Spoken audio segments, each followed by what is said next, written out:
sparked it. And the producers that I was working with in London, they had just sent me a track, and like I played it and I was like immediately got the hook. So it was just like, I kind of wrote from the heart on that one, and it was a really fast write. So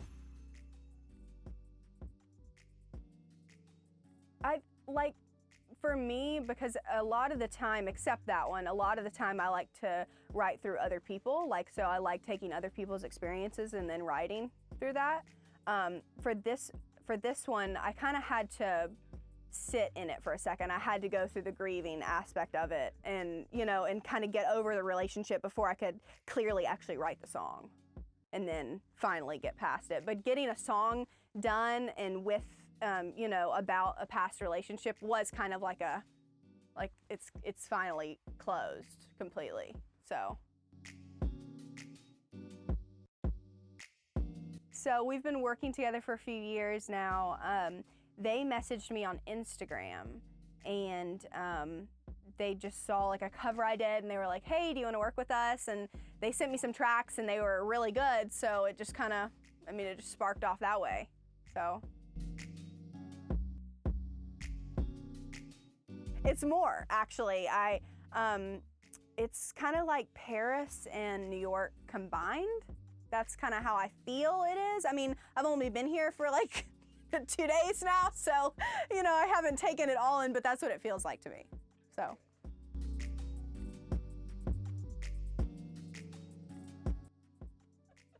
What do I have to say? Like, is that all right? Is that okay? So, we just finished 15 songs. So I was in Mansfield, which is outside of London, about 3 hours outside, and we just finished like 15 songs. So like getting home and recording those, and just like, I don't know, it was awesome to kind of get like to be in there with them creating at the same time, instead of just them getting a track and then sending it to me and me writing to it, you know. So I know I'm gonna release my next single. Is called Playground. Yeah, and that's probably gonna be in April. And then I'll follow that up with a few singles, and then hopefully like an EP or a small album or something like that. So,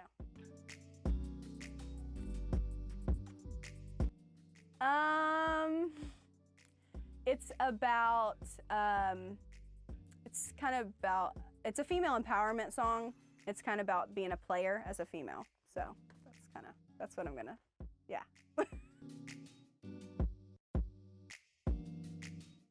So I'm performing in Sofar. I've been doing a lot of Sofar sound shows. So I'll be performing I just left New York, so I did a lot of performances there. I'll be doing LA in March, yeah, late March, and then Atlanta in May. And I'll probably have a show or two in Nashville within that time span too.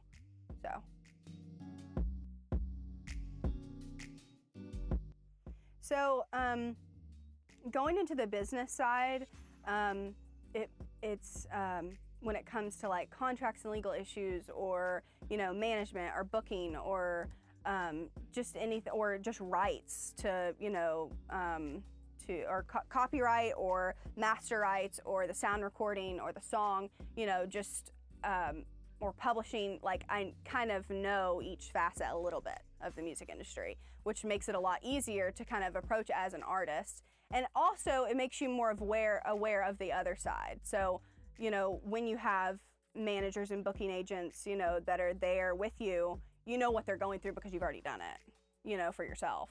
So I think it helps in every area.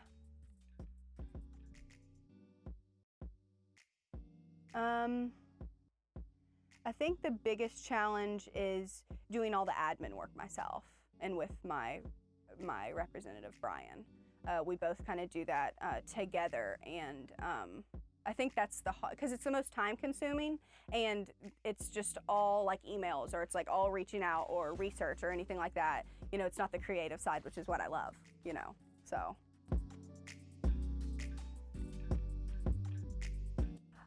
It used to, because I would get into like the marketing aspect, and I'd be like, okay, this is my brand, this is what I need to be, this is like, you know, what I need to look like or whatever. And now I'm just kind of just let that go. And I'm just like, this is who I am. This is me. I'm not going to try to brand anything. Like, this is just me. And, you know, I let the creative side just kind of come to me, and I read and stuff like that a lot to kind of get inspiration from. So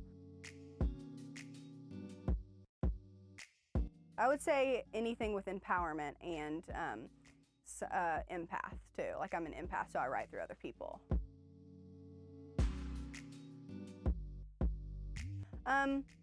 The R&B scene in Nashville is smaller, but since my music is like R&B / pop, and it has like pop elements to it, I can kind of fit into both categories, so it helps. Oh man, I don't know. I'm gonna try to come back every year. So yeah, so hopefully next year, when I come back next year, because I want to work with the producers every year, because we get a lot of stuff done, and then I go home and have stuff to work on. But next time I come, hopefully I can do more shows and a few more things and know my way around too, because just finding my way around with a massive suitcase has been a challenge in itself. So I think next time I'll have more of a clear view of how everything works, or at least hopefully. I mean, my God, hopefully. Thanks.